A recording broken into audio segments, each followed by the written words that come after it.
اعوذ باللہ من الشیطان الرجیم، بسم اللہ الرحمن الرحیم۔ السلام علیکم ورحمۃ اللہ وبرکاتہ۔ عزیز طالب علم ساتھیوں،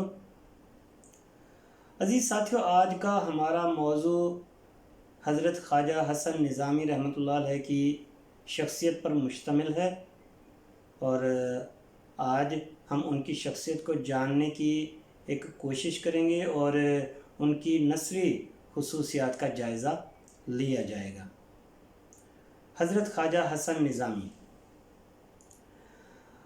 رقصاں ہے لفظ لفظ میں ایک موج زندگی، رقصاں ہے لفظ لفظ میں ایک موج زندگی، بخشا ہے اس نے نثر کو صد کیف نغمگی۔ حضرت خواجہ حسن نظامی رحمۃ اللہ علیہ 2 محرم الحرام 1295 ہجری بمطابق 6 جنوری 1878 کو دہلی میں حضرت نظام الدین اولیاء رحمۃ اللہ علیہ کی درگاہ میں پیدا ہوئے۔ پیدائش کے وقت سید علی حسن نظامی نام رکھا گیا، مگر بعد میں اختصار اور انکسار کی خاطر اپنے دستخط صرف حسن نظامی کے نام سے کرنے لگے۔ آپ کے بزرگ شروع سے ہی تصوف اور صوفیانہ رستے پر چلتے رہے، چنانچہ خواجہ صاحب کی پرورش اور تربیت بھی اسی مذہبی اور صوفیانہ ماحول میں بے شمار نامور اساتذہ اور صوفی شیوخ کی زیر نگرانی ہوتی رہی، جن میں مولانا اسماعیل کاندھلوی، مولانا رشید احمد گنگوہی، خواجہ غلام فرید رحمۃ اللہ علیہ، پیر سید مہر علی شاہ صاحب رحمۃ اللہ علیہ، شاہ سلیمان پھلواری رحمۃ اللہ علیہ، وارث علی شاہ رحمۃ اللہ علیہ جیسے اکابرین شامل ہیں۔ ایک رائے یہ بھی ہے کہ آپ نے کبھی کسی درس گاہ سے باقاعدہ تعلیم حاصل نہیں کی، اپنے طور پر پڑھتے رہے اور عربی، فارسی اور اردو میں اچھی خاصی دسترس حاصل کر لی۔ خواجہ صاحب کی ابتدائی زندگی بہت تنگ دستی میں گزری۔ 12 سال کی عمر میں یتیم ہو گئے۔ تلاش معاش کی خاطر دہلی کی گلیوں میں کتابیں فروخت کرنے لگے۔ کتابوں کی گٹھڑی اٹھا کر پرانی دہلی سے نئی دہلی پیدل جاتے۔ اسی طرح گزر اوقات ہونے لگی۔ اللہ نے غضب کی صلاحیت عطا کی تھی، لہٰذا لکھنا شروع کیا۔ ابتدا میں چھوٹے چھوٹے مضامین لکھے، رفتہ رفتہ ان کے مضامین رسالوں اور اخباروں میں شائع ہونے لگے۔ ان کی صحافتی زندگی کا آغاز روزنامہ ریت سے ہوا۔ بعد ازاں مختلف موضوعات پر بہت سی کتابیں لکھیں۔ میرٹھ سے ایک اخبار توحید بھی نکالا۔ آپ نے کئی رسالے بھی شائع کیے۔ ان رسالوں میں ایک رسالہ منادی، اس کو خاصی شہرت ملی۔ حالانکہ خواجہ حسن نظامی نے مذہب، تصوف، تفسیر، حدیث، تاریخ، سفرنامہ، روزنامچے، انشائیے پر قابل قدر تصانیف یادگار چھوڑی ہیں، تاہم بنیادی طور پر ایک صوفی اور وہ ایک خدا رسیدہ بزرگ تھے۔ اس لیے آپ کی تحریروں میں تصوف، دنیا کی بے ثباتی اور انسان کی بے بسی ہر جگہ نمایاں ہے۔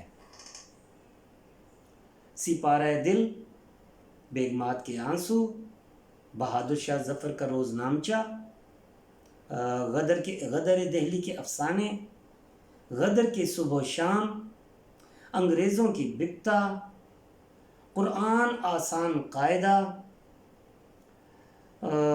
لاہوتی، آپ بیتی، مرغی کے انڈے کی تجارت، شیطان کا طوطا، روزنامچہ حسن نظامی، چٹکیاں اور گدگدیاں، یہ ساری تصانیف انتہائی قابل ذکر ہیں۔ خواجہ صاحب حضرت نظام الدین اولیاء رحمۃ اللہ علیہ کی درگاہ کے سجادہ نشین بھی رہے۔ خواجہ صاحب کے ننیال اور ددیال دونوں خواجگان چشتیہ کے خانوادوں سے تعلق رکھتے تھے۔ آپ کے جد اعلیٰ خواجہ سید بدر الدین اسحاق بابا فرید الدین مسعود گنج شکر کے خلیفہ تھے۔ خواجہ حسن نظامی رحمۃ اللہ علیہ نے جب ہوش سنبھالا تو ایسے لوگ کثیر تعداد میں موجود تھے جنہوں نے 1857 کے انقلاب کو دیکھا، بھگتا اور برداشت کیا۔ اجاڑ دی گئی دلی کی وہ تمام یادیں بھی ان کے لیے زندہ و تابندہ تھیں، جن کے تضاد نے ایک عجیب اور بے مثال منظر نامہ جو ہے نا وہ پیدا کر دیا۔ 11 مئی 1857 کو دہلی میں جو غدر مچا تھا، اسی کے حالات اور واقعات کو خواجہ حسن نظامی نے اپنی کتاب بیگمات کے آنسو میں کہانیوں کی شکل میں بیان کیا ہے۔ یہ کتاب اس قدر مقبول ہوئی کہ اس کے 1 درجن سے زائد ایڈیشن اسی دور میں شائع ہوئے، اور بعد میں مختلف اشاعتی اداروں کے ذریعے یہ اشاعت عمل میں آتی رہی۔ خواجہ حسن نظامی ایک مورخ بھی تھے۔ 1857 کے انقلاب پر ان کی گہری نظر تھی۔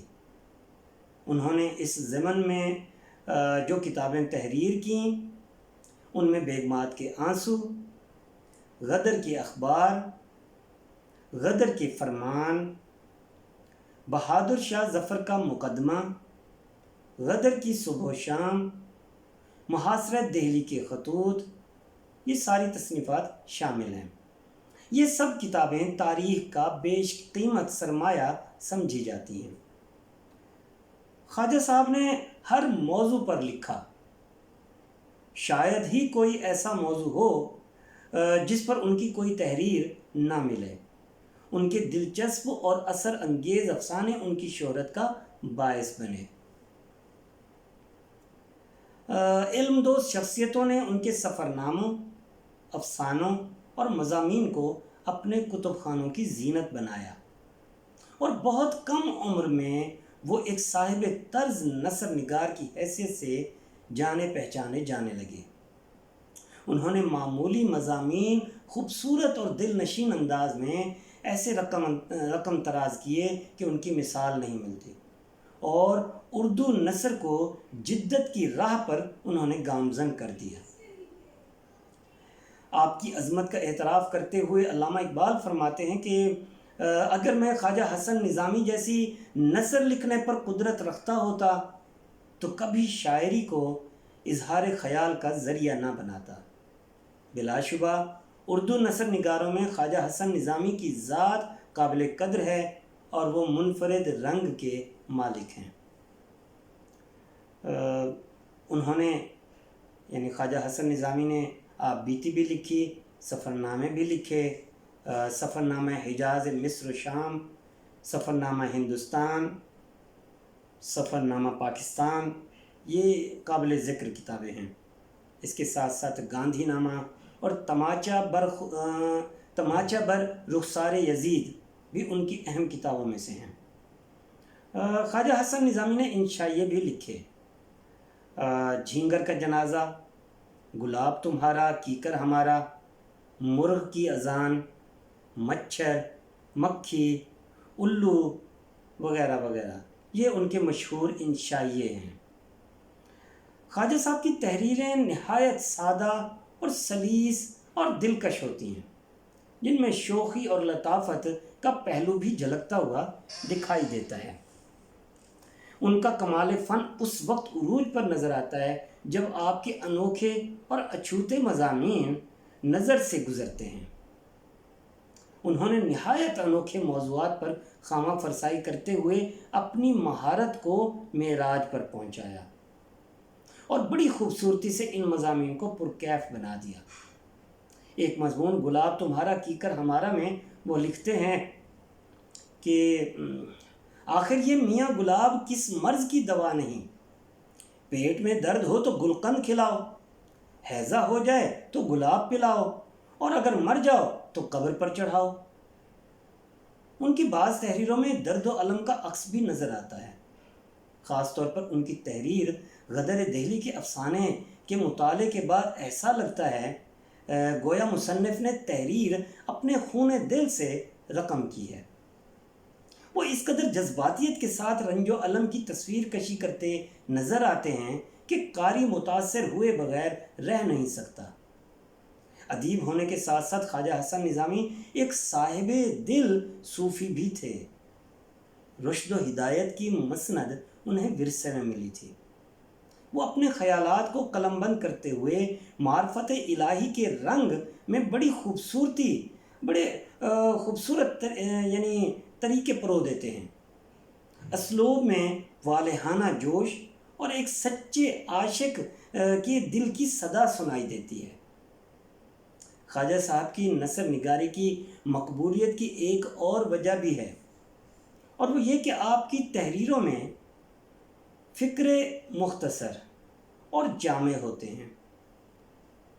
آپ آزاد کی طرح، مولانا محمد حسین آزاد کی طرح چھوٹے مگر بامحاورہ جملے ترتیب دیتے ہیں، جن میں روانی اور لطافت کا عنصر نمایاں طور پر پایا جاتا ہے۔ آپ کی تحریروں میں تسلسل کا دار و مدار انہی مختصر، سادہ اور شیریں جملوں پر ہے۔ خواجہ حسن نظامی کی تحریریں انسانی زندگی کے سچے واقعات کی عکاس ہیں۔ ان کی عظمت کا اعتراف کرتے ہوئے مختلف نقاد ان کی تعریف بیان کرتے دکھائی دیتے ہیں۔ مثلاً صلاح الدین احمد کہتے ہیں کہ خواجہ صاحب کو رنج و الم کے مضامین بیان کرنے کا جو سلیقہ ہے، اس میں علامہ راشد الخیری کے علاوہ کوئی ان کا ہم پلہ نہیں۔ اسی طرح بابا اردو مولوی عبدالحق بیان کرتے ہیں کہ اگر تم صاف ستھری اور نکھری ہوئی اردو پڑھنا اور سیکھنا چاہتے ہو تو خواجہ صاحب کی نثر پڑھو۔ زبان کے ساتھ ساتھ دلی کے واقعات کا بھی ایک جہان آباد ہے۔ ڈاکٹر کلیم الدین احمد کہتے ہیں خواجہ صاحب کا اصلی رنگ اور اصلی اہمیت ان کی انشاء ہے۔ وہ نہایت ہی آسان، سادہ اور پرتکلف طرز میں لکھتے ہیں۔ خواجہ حسن نظامی کا اسلوب سب سے الگ تھا۔ وہ ایک صاحب طرز انشا پرداز تھے، اپنے اسلوب کے موجد بھی تھے اور خاتم بھی۔ انہوں نے 10 ذوالحجہ 1374 ہجری بمطابق 31 جولائی 1955 کو نئی دہلی میں وفات پائی اور بستی درگاہ حضرت نظام الدین اولیاء رحمۃ اللہ علیہ کے احاطے میں دفن ہوئے۔ عزیز ساتھیو، یہ حضرت خواجہ حسن نظامی رحمۃ اللہ علیہ کی شخصیت کا ایک مختصر سا تعارف تھا۔ امید ہے کہ آپ کو سمجھ میں آیا ہوگا۔ اپنا خیال رکھیے گا۔ اللہ حافظ۔